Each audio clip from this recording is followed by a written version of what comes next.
저는 올해 66, 평생을 아들 하며 살아온 엄마입니다. 큰 딸을 낳고, 둘째 딸을 낳고, 주변에서는 하나같이 아들에 대한 기대를 드러냈어요. 시어머니의 깊은 한숨과 실망스러운 표정, 남편의 숨기지 못하는 아쉬움, 저 역시 마음 한구석이 무척 허전했습니다. 마치 무언가 중요한 걸 놓친 것 같은 기분이었어요. 그때는 정말 그런 시절이었어요. 1980년대 말, 아들이 없으면 집안의 대가 끊긴다는 생각이 당연했고, 며느리로서 아들을 못 낳는다는 건 큰 죄책감이 들게 하는 분위기였거든요. 그리고 희한하게도 저도 젊었을 때부터 아들 욕심이 있었던 것 같아요. 셋째를 가졌을 때 저는 정말 간절했습니다. 매일 밤 잠들기 전에 아들을 달라고 기도했어요. 태몽도 용꿈을 꾸었는데 커다란 용이 제 품으로 날아드는 꿈이었거든요. 그 꿈을 꾸고 나서는 더욱 확신이 들었습니다. 임신 8개월 차, 산부인과에서 초음파를 보는 순간이 지금도 생생해요. 그 당시에는 성별도 미리 알려주지 않았었죠. 의사 선생님의 환한 미소와 함께 들은 그 소식, 아들이라는 말에 저는 정말 눈물이 쏟아졌습니다. 기쁨의 눈물이었어요. 집에 돌아와서 남편에게 알렸을 때 남편의 눈가도 촉촉해졌습니다. 그동안의 부담감이 한순간에 사라지는 느낌이었어요. 드디어 우리 집안에도 아들이 생긴다는 안도감과 기쁨이 밀려왔죠. 드디어 아들이 태어났습니다. 3.5kg의 건강한 사내아이였어요. 병실에 달려온 친척들의 축하 인사가 쏟아졌습니다. 아들을 낳았다는 소식에 온 집안이 들썩였어요. 그 순간 저는 정말 승리자가 된 듯 어깨가 으쓱했죠. 시어머니는 눈물을 글썽이시며 손자를 품에 안고 계셨어요. 큰 손자가 왔다며 이 집안의 기둥이 될 아이라고 연신 기뻐하셨습니다. 조카들까지 와서 축하해주며 이제 아들 하나 있으니까 마음 놓이겠다고 말할 때 저는 가슴이 뿌듯해서 말이 안 나왔어요. 정말 세상을 다 가진 것 같은 기분이었거든요. 그때부터 제 청춘, 제 인생은 온통 아들을 향해 흘러갔습니다. 큰딸과 둘째 딸 돌잔치는 집에서 소소하게 했는데 아들 돌잔치는 완전히 달랐어요. 동네 회관을 빌려서 성대하게 치렀죠. 한복도 특별히 맞춰 입혔고요. 돌잡이에서 아들이 책을 잡았을 때는 공부 잘할 거라며 박수를 치며 기뻐했습니다. 밥을 먹을 때도 아들 것은 따로 차려줬어요. 계란 후라이 하나라도 더 얹어서 주곤 했죠. 옷도 아들 것만큼은 백화점에서 사줬습니다. 딸들이 불공평하다고 속상해할 때마다 저는 여자애들은 괜찮지만 아들은 달라야 한다고 생각했어요. 남편이 가끔 걱정스러운 눈빛으로 딸들도 챙겨야 한다고, 너무 아들만 편애하는 것 같다고 조심스럽게 말하기도 했어요. 하지만 저는 확신에 차 있었죠. 아들은 다르게 키워야 한다고, 이 집안을 떠받칠 기둥이니까 당연하다고 믿었어요. 딸들은 어차피 시집가서 남의 집 식구가 될 텐데 아들이야말로 우리 가문의 미래라고 생각했거든요. 큰딸이 5살, 둘째 딸이 3살 때였는데 제가 아들만 챙기는 모습을 보고 큰딸이 혼자 울고 있더라고요. 엄마는 동생만 좋아한다며 자기는 싫어한다고 서러워하는 모습이었어요. 그때 저는 큰딸을 달래주기보다는 오히려 나무랐어요. 동생이니까 더 챙겨줘야 하는 건데 철이 없다고 혼냈죠. 지금 생각해보면 그때부터 딸들의 마음에 상처가 쌓이기 시작했던 것 같아요. 하지만 그 당시에는 그런 걸 알아챌 여유가 없었습니다. 온 마음이 아들에게만 쏠려 있었거든요. 하지만 그때는 몰랐습니다. 그 기둥이 결국은 제 삶을 무너뜨릴 줄은요. 저는 아들을 키우며 늘 달콤한 꿈을 꿨어요. 우리 아들이 자라서 좋은 대학 가고, 좋은 직장 다니고, 좋은 며느리 얻어서 가정을 꾸리는 모습. 그러면 나는 정말 성공한 엄마가 되는 거라고 믿었습니다. 그 꿈이 얼마나 달콤했는지 저는 모든 것을 아들에게 쏟아부을 준비가 되어 있었습니다. 제 청춘도, 제 꿈도, 심지어 다른 자식들에 대한 관심도 모두 아들을 위해 희생할 각오가 되어 있었어요. 아들은 정말 사고뭉치였습니다. 초등학교 2학년 때 학교 유리창을 깨뜨리고 왔어요. 축구공을 차다가 실수로 깼다고 하더라고요. 다른 부모님들은 아이를 혼내고 반성문도 쓰게 하던데 저는 달랐어요. 학교에 가서 선생님께 사과드리면서도 속으로는 우리 아들이 운동신경이 좋아서 그런 거라고 생각했습니다. 집에 와서는 아들을 달래주기까지 했어요. 고의가 아니었으니 괜찮다고 엄마가 다 해결해 줄 거라고요. 한 번은 친구를 때려서 그 친구 부모님이 집까지 찾아온 적이 있어요. 아들이 먼저 때렸다고 하시면서 사과를 요구하셨죠. 그런데 저는 우리 아들 편만 들었어요. 분명 그 친구가 먼저 뭔가 잘못했을 거라고. 우리 아들은 그런 아이가 아니라고 강하게 주장했습니다. 그 부모님이 황당해하며 돌아가신 후에도 저는 아들에게 아무 말도 하지 않았어요. 이런 일들이 반복되면서 딸들과의 차별은 더욱 노골적으로 드러났습니다. 딸들이 숙제를 안 해오면 호되게 혼났어요. 방에서 나오지 못하게 하기도 했죠.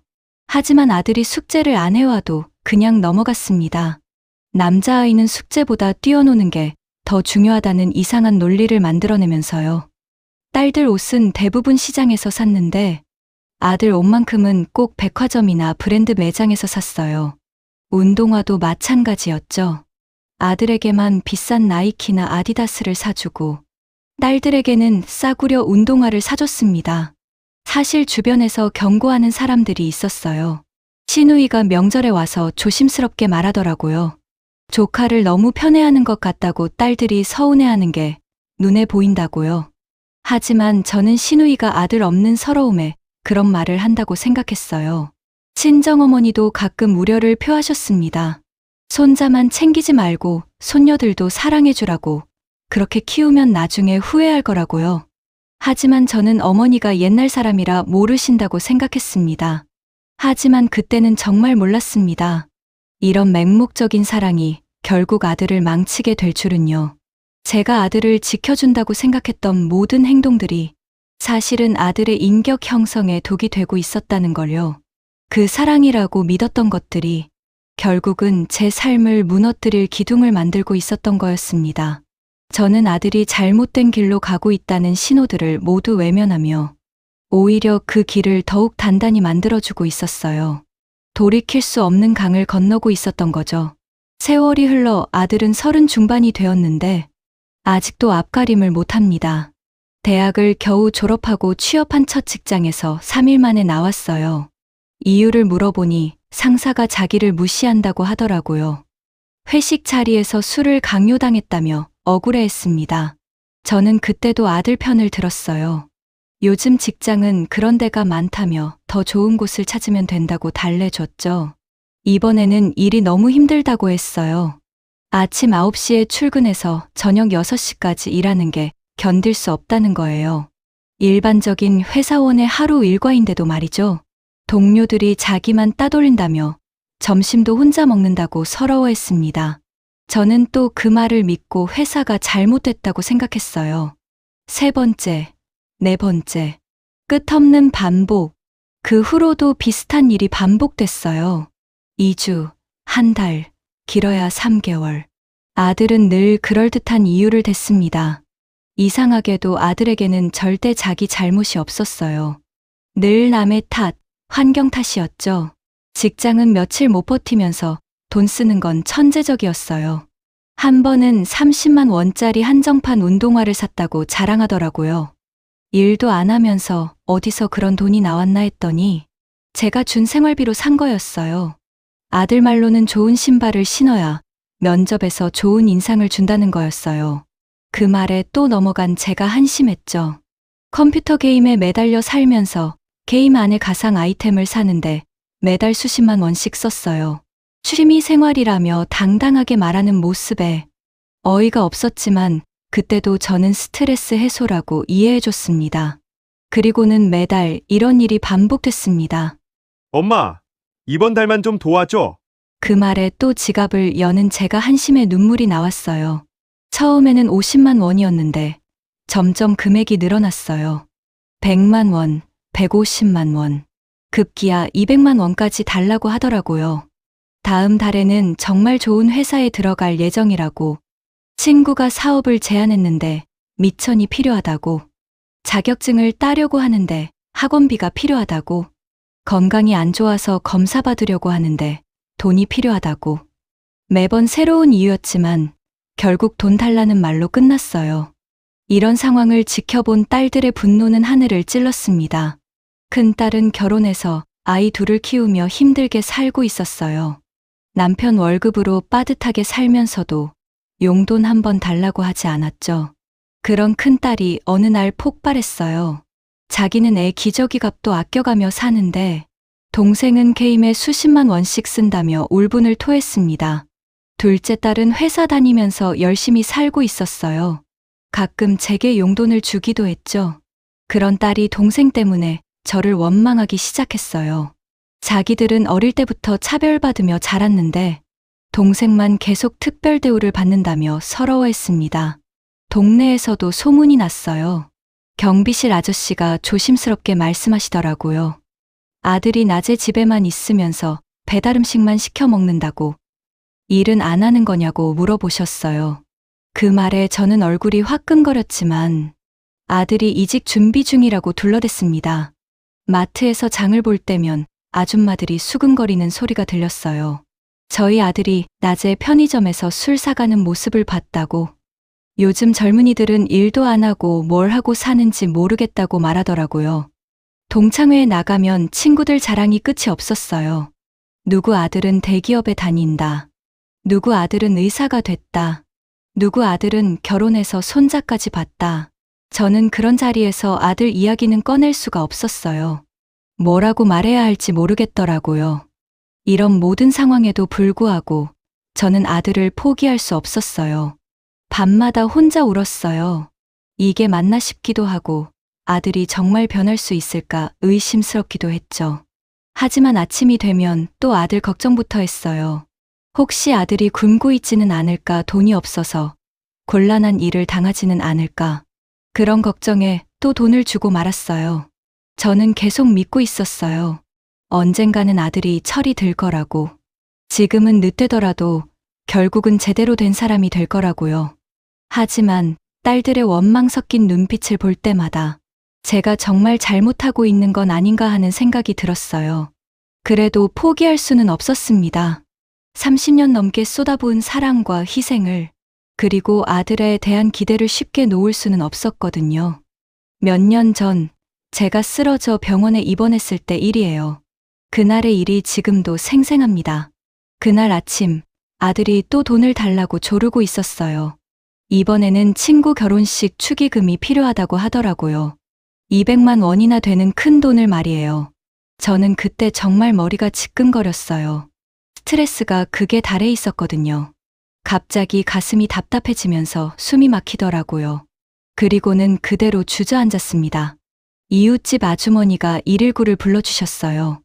응급실에서 의사 선생님이 말씀하시길 극심한 스트레스로 인한 심장 이상이라고 하더라고요. 당분간 입원 치료가 필요하다고 했습니다. 그 순간 제가 가장 먼저 찾은 건 아들이었어요. 혹시 제가 위험하다면 아들을 꼭 한번 보고 싶었거든요. 응급실 소식을 듣고 큰딸과 둘째 딸이 울며 달려왔어요. 직장을 조퇴하고 온 둘째 딸, 아이들을 급히 시댁에 맡기고 온 큰딸, 두 딸의 눈은 빨갛게 부어 있었습니다. 하지만 아들은 보이지 않았어요. 딸들이 아들한테 연락을 했다고 하더라고요. 휴대폰을 여러 번 걸었는데 받지 않는다고, 문자도 보냈는데 답이 없다고 했어요. 이상했어요. 평소에 용돈 달라고 할 때는 하루에도 몇 번씩 전화하던 아들이 정작 제가 응급실에 실려갔다는 소식에는 아무 반응이 없다니요. 큰딸이 화를 내며 말했어요. 엄마가 이렇게 아픈데 걔는 뭐 하고 있는 거냐고, 이럴 때 아들이 있어야 하는 거 아니냐고요. 이번 첫날 밤 저는 잠이 오지 않았어요. 아들이 혹시 뭔 일이라도 당한 건 아닐까 걱정됐거든요. 딸들은 번갈아가며 병실을 지켜줬는데 아들만 여전히 연락이 안 됐어요. 이틀째 되는 날 둘째 딸이 직접 아들 집에 가봤다고 했어요. 그런데 집에는 아무도 없었고 이웃이 며칠째 안 보인다고 하더라고요. 셋째 날 큰딸이 아들 친구들한테 연락을 했어요. 그제서야 아들의 행적이 드러났습니다. 아들은 여자친구와 함께 제주도 여행을 가 있었어요. 3박 4일 일정으로 고급 리조트에 머물고 있다는 거였어요. 그것도 제가 응급실에 실려간 바로 그날 떠났다고 하더라고요. 딸들이 아들을 찾는 과정에서 더 충격적인 사실들이 드러났어요. 제 핸드백에서 신용카드 사용 내역서를 보게 됐는데 평소보다 사용 금액이 비정상적으로 많았어요. 제가 쓰지도 않은 고급 레스토랑, 브랜드 매장, 심지어 보석상까지. 딸들이 의아해하며 카드사에 문의했더니 제 명의로 추가 카드가 발급되어 있었어요. 언제 만들었는지도 기억이 안 났는데 나중에 알고 보니 아들이 제 도장과 신분증을 가져가서 만든 거였어요. 더 큰 충격은 은행 통장을 확인했을 때였어요. 제가 평생 모은 적금과 예금이 거의 바닥나 있었어요.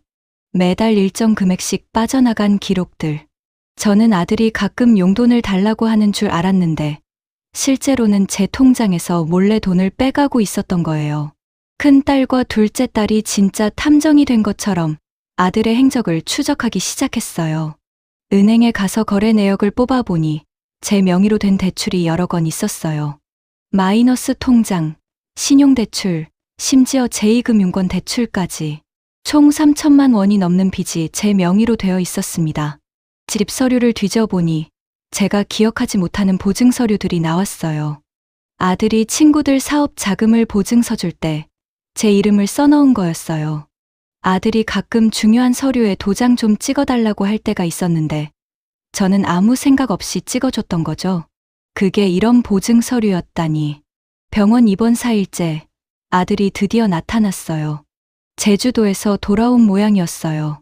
선글라스를 끼고 새 옷을 입고 나타난 아들의 모습에 저는 할 말을 잃었습니다. 아들은 뻔뻔하게 말했어요. 엄마가 아프다는 소식을 늦게 들었다고 급하게 돌아왔다고 했어요. 하지만 얼굴에는 미안함보다는 귀찮다는 표정이 역력했어요. 딸들이 아들을 몰아세웠어요. 엄마가 쓰러졌는데 여행을 가다니 그것도 엄마 돈으로 가다니 말이 되냐고 따졌죠. 아들은 뻔뻔하게 대답했어요. 계획했던 여행이라 취소할 수 없었다고 어차피 누나들이 있으니까 괜찮을 줄 알았다고 말이에요. 딸들이 증거를 들이밀자 아들은 더 이상 변명할 수 없었어요. 그제서야 모든 게 드러났습니다. 아들이 몇 년 전부터 제 명의로 대출을 받아 돈을 써왔다는 사실이요. 그 돈으로 친구들과 어울려 술을 마시고 여자친구에게 비싼 선물을 사주고 해외여행까지 다녔던 거예요. 아들 여자친구에게 준 선물 목록을 듣고는 정말 기가 막혔어요. 모든 게 제 돈이었어요. 제가 평생 모은 돈으로 아들이 여자친구한테 잘 보이려고 했던 거였죠. 그 사실을 알았을 때 제 심장은 찢어지는 듯 아팠습니다. 내가 그렇게 목숨 걸고 지켜온 아들이 나를 등쳐먹다니. 30여 년간 아들만 보고 살아온 제 인생이 한순간에 무너져 내리는 기분이었어요. 마치 거대한 배신을 당한 것 같았죠. 아들은 끝까지 뻔뻔했어요. 딸들이 몰아세우자 이렇게 말하더라고요. 어차피 엄마 돈은 나중에 자기가 물려받을 거 아니냐고 미리 쓰는 게 뭐가 문제냐고요. 그리고는 엄마가 아들한테 돈 주는 게 당연한 거 아니냐고 따져 물었어요. 그 말을 듣는 순간 저는 정말 천둥에 맞은 것 같았습니다. 이게 정말 제가 30년 넘게 목숨보다 소중히 여긴 아들의 모습인가 싶었어요. 그날 밤 혼자 병실에 누워 있으면서 저는 생각했어요. 제가 아들에게 쏟아부은 모든 사랑이 결국 이런 괴물을 만들어낸 거구나. 제가 지켜주려고 했던 그 아들이 사실은 저를 파멸시키고 있었구나. 눈물이 마를 날이 없었습니다. 하지만 이건 단지 시작에 불과했어요. 더 큰 충격이 저를 기다리고 있었거든요. 얼마 전 아들이 갑자기 여자친구를 데려오겠다고 했습니다. 그 소식에 제 마음은 복잡했어요. 병원 사건 이후로 아들과는 거의 연락을 끊고 지냈어요. 딸들이 더 이상 도와주지 말라고 해서 저도 마음을 굳게 먹었거든요. 그런데 2달 만에 아들이 연락을 했어요. 집에 오겠다고 중요한 얘기가 있다고 하더라고요. 아들이 와서 하는 말이 결혼할 여자친구가 있다는 거였어요. 3년 동안 사귀었는데 이제 결혼하고 싶다고, 그래서 엄마한테 인사시켜드리고 싶다고 했어요. 그 말에 저는 속으로 안도했어요. 드디어 아들이 정착하겠구나. 결혼하면 책임감도 생기고 제대로 된 사람이 될 거야. 며느리가 될 사람을 처음 만나는 날, 저는 정말 정성스럽게 준비했어요. 한정식집에서 음식을 주문하고 동네 아줌마들한테 자랑도 했어요. 드디어 우리 아들이 결혼한다고 며느리 보러 온다고요. 그동안 아들 때문에 창피했던 마음이 조금이나마 달래지는 기분이었어요. 저는 혼자 상상했어요. 예쁘고 착한 며느리가 와서 아들을 잘 보살펴 줄 거라고, 그러면 아들도 변할 거라고 믿었어요. 혹시 며느리가 직장 다니는 여자라면 아들도 자극받아서 일을 찾을 거라고, 아이가 생기면 아빠로서 책임감도 느낄 거라고 기대했죠. 약속 시간에 아들과 함께 온 여자를 보는 순간 저는 조금 당황했어요. 짙은 화장에 노출이 심한 옷, 그리고 온몸에 반짝이는 액세서리들. 제가 상상했던 정숙한 며느리감과는 거리가 멀었어요. 하지만 그래도 아들이 좋아하는 사람이니까 좋게 보려고 노력했어요. 인사를 나누는데 그 여자가 제대로 된 인사도 안 하더라고요. 그냥 살짝 고개만 끄덕이고는 바로 핸드폰을 만지작거렸어요. 음식이 나왔는데도 저는 이런 거 안 먹어요라며 거의 손도 안 댔어요. 식사가 끝나갈 무렵 아들이 본격적으로 결혼 이야기를 꺼냈어요. 결혼하려면 도와줘야 한다고, 신혼집 전세금이 필요하다고 하더라고요. 2억 정도 되는 아파트에 살고 싶다는 거였어요. 저는 그 큰 돈을 어떻게 마련하냐고 했더니 아들 여자친구가 나서더라고요. 아, 대출은 시어머니 앞으로 더 내시면 되잖아요. 저희는 아직 힘드니까요. 그 순간 저는 귀를 의심했어요. 처음 보는 사이에 어떻게 그런 말을 할 수 있는 건지. 저희 부모님도 도와주실 거고, 어머님께서도 아들 결혼하는데 도와주셔야죠. 그 여자의 요구는 거기서 끝이 아니었어요. 결혼식도 특급 호텔에서 하고 싶다고, 하객이 300명 정도 될 거라고 하더라고요. 예상 비용이 3천만 원 정도 든다는 거였어요. 어머님, 아들 장가 보내는 거잖아요. 이 정도는 해주셔야죠. 신혼여행은 유럽 한 달 코스를 가고 싶다고 했어요. 비용이 800만 원 정도 든다면서 평생 한 번 가는 신혼여행인데 제대로 가야 한다고 우겼어요. 어머니, 요즘 다른 집들은 다 이 정도는 해줘요. 저희만 초라하게 할 수는 없잖아요. 더 가관인 건 아들과 여자친구가 완전히 짜고 온 티가 났다는 거예요. 아들은 엄마, 이 정도는 해줘야지. 다른 집 부모들도 다 해주는데 라며 여자친구 편을 들었어요. 여자친구는 오빠, 시어머니께서 이해 안 해주시네요 라며 아들을 부추겼고요. 그 여자가 더 가관인 말을 했어요. 어머니, 저희가 결혼 안 하면 오빠는 평생 혼자 살 거예요. 이 나이에 저만큼 오빠를 받아줄 여자가 어디 있겠어요?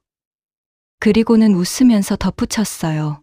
저희가 빨리 결혼해서 아이 낳아드려야 어머니도 손자 볼 수 있잖아요. 제가 둘 다 직장을 다니느냐고 물어봤더니 더 황당한 대답이 돌아왔어요. 저는 일 안 할 거예요. 결혼하면 살림에만 전념하고 싶어요.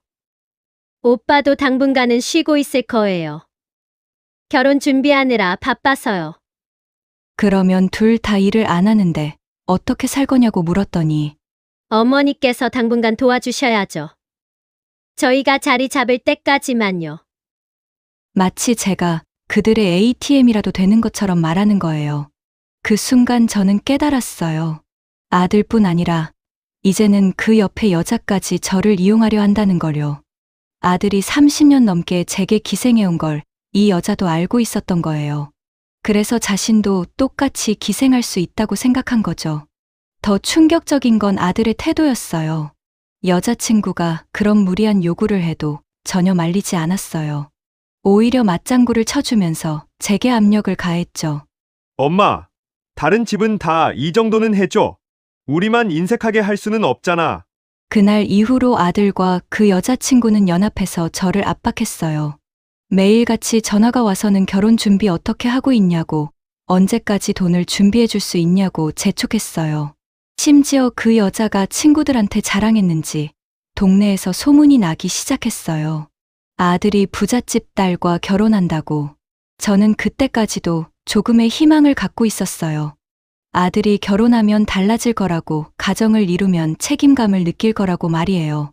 하지만 그 여자친구를 보면서 확신했어요. 이 결혼은 아들이 변화하는 계기가 아니라 제 인생을 더욱 피폐하게 만들 재앙이 될 거라는 거요. 이제 저를 쥐어짜낼 사람이 한 명에서 두 명으로 늘어난 거였어요. 그날 밤, 저는 잠을 이룰 수 없었어요. 며느리가 될 여자와 만난 그날, 집에 혼자 앉아 있으니 30년이 넘는 세월이 주마등처럼 지나갔어요. 아들을 낳았을 때의 그 기쁨, 모든 걸 희생하며 키워온 세월들, 그리고 지금의 참담한 현실까지. 저는 거울을 봤어요. 거기에는 늙고 지친 할머니가 있었습니다. 아들을 위해 제 인생을 다 바친 채로요. 다음 날 아침, 아들이 집에 찾아왔더라고요. 결혼 준비 언제 시작할 거냐고, 돈은 언제까지 마련해 줄 수 있냐고 재촉하더라고요. 그 순간 저는 깨달았어요. 이대로 가면 제 남은 인생도 딸들의 인생도 모두 망가질 거라는 걸요. 저는 처음으로 아들에게 단호히 말했습니다. 이제 그만해라. 엄마는 내 지갑이 아니야. 내 인생은 내가 살아야 한다. 아들은 믿을 수 없다는 표정으로 저를 봤어요. 30년 넘게 무엇을 해도 용서해주던 엄마가 처음으로 거절하는 거였으니까요. 엄마! 왜 갑자기 그래? 나 말고 누가 엄마를 돌봐줄 건데? 그 말에 저는 웃음이 나왔어요. 돌봐주기는커녕 제 인생을 갉아먹기만 했으면서 아직도 그런 말을 하다니요. 아들은 화를 내며 소리쳤어요. 다른 엄마들은 다 해주는데 왜 혼자만 그러냐고, 나이 들어서 엄마를 누가 책임질 거냐고 따졌어요. 결국 아들은 화를 내며 집을 뛰쳐나갔습니다. 문을 쾅 닫고 나가면서 마지막으로 던진 말은 이거였어요. 엄마가 이렇게 나오면 정말 다시는 안 와! 그 모습을 지켜본 딸들이 제 곁으로 다가와 손을 꼭 잡았어요. 딸들은 제가 잘했다며 이제라도 자신들 곁으로 돌아와 달라고 말했어요. 큰딸은 눈물을 글썽이며 저는 아들의 희생양이 아니라 모두의 소중한 엄마라고 위로해줬어요. 둘째 딸도 제 어깨를 토닥이며 그동안 정말 많이 힘들었을 거라고, 이제는 엄마만의 인생을 살아가라고 격려해줬습니다. 그 말에 저는 결국 눈물을 흘렸습니다. 하지만 그 눈물은 슬픔의 눈물이 아니었어요. 30년 만에 처음으로 느끼는 진짜 자유의 눈물이었습니다. 아들이라는 족쇄에서 벗어나 이제야 비로소 제 자신으로 살 수 있게 된 거였어요. 그 순간 저는 알았어요. 진짜 사랑은 무조건 퍼주는 게 아니라 때로는 냉정하게 선을 긋는 것이라는 걸요. 그렇게 6개월이 흘렸습니다. 아직 아들은 제 곁에 없습니다. 가끔 연락이 와요. 하지만 예전처럼 돈을 달라고 하지는 못해요. 대신 안부를 묻고 자신이 요즘 알바라도 하면서 살고 있다고 전해오더라고요. 어느 날은 카톡으로 사진을 보내왔어요. 치킨집에서 배달하는 모습이었어요. 헬멧 쓰고 오토바이 타고 있는 아들의 모습을 보니 마음이 복잡했지만 그래도 조금은 뿌듯했어요. 그 여자랑은 어떻게 됐냐고 딸들이 물어보니 아들이 돈이 없다고 하니까 바로 헤어졌다고 하더라고요. 역시나 예상대로였죠. 저는 이제 딸들과 함께 웃으며 저녁을 먹어요. 큰딸이 손자들을 데리고 자주 놀러와요. 예전에는 아들 얘기만 하느라 손자들에게 관심도 못 줬는데 이제는 함께 놀이공원도 가고 맛있는 것도 해줘요. 5살 손자가 저에게 요즘 웃는 얼굴이 예쁘다고 말해줄 때마다 저는 얼마나 기쁜지 몰라요. 아이들의 순수한 표현에서 제가 정말 많이 밝아졌다는 걸 느껴요. 둘째 딸과는 주말마다 시장 보러 다녀요. 예전에는 아들 걱정에 시달려서 딸이 뭘 좋아하는지도 몰랐는데 이제야 알았어요. 딸이 단 것을 얼마나 좋아하는지요. 요즘은 둘이서 카페에 가서 케이크도 먹고 영화도 보러 가요. 딸이 이제야 진짜 엄마 같다며 좋아하는 모습을 보면 제 마음도 따뜻해져요. 60대 중반에 처음으로 제 취미를 찾았어요. 동네 문화센터에서 서예를 배우기 시작했거든요. 처음에는 붓도 제대로 못 잡았는데 이제는 꽤 그럴듯한 글씨를 써요. 같이 배우는 할머니들과도 친해져서 가끔 차 마시러 다니기도 해요. 무엇보다 통장 잔고가 늘어가는 게 신기해요. 아들한테 퍼주지 않으니까 자연스럽게 돈이 모이더라고요. 며칠 전에는 딸들한테 용돈도 줬어요. 딸들이 너무 좋아하면서 고마워하는 모습을 보니 제가 그동안 얼마나 잘못 살았는지 깨달았어요. 동네 아줌마들도 저의 변화를 눈치챘어요. 요즘 얼굴이 밝아졌다며 뭔 좋은 일이 있냐고, 아들이 취직했냐고 물어봐요. 저는 웃으며 아들 일은 아들이 알아서 하는 거고 저는 제 인생을 살고 있다고 대답해요. 그러면 아줌마들이 의아해하면서도 부러워해요. 저도 이렇게 당당할 수 있구나 싶어서 신기해요. 사랑은 잡아두는 게 아니라 때로는 놓아주는 거라는 걸 이제야 깨달았습니다. 30년 넘게 아들을 보호한다고 했던 제 행동들이 사실은 아들을 망치고 있었던 거예요. 진짜 사랑이었다면 아들이 스스로 설 수 있도록 도와줬어야 했는데요. 저는 이제 아들을 향한 맹목적인 집착이 아니라 제 자신과 제 가족 모두를 위한 균형 잡힌 사랑을 배우고 있습니다. 요즘 제 하루는 이래요. 아침에 일어나서 딸들 안부 확인하고 손자들과 영상통화하고 서예 연습하고 동네 친구들과 수다 떨고 이렇게 소소하지만 행복한 일상을 보내고 있어요. 가끔 아들 생각이 나기도 해요.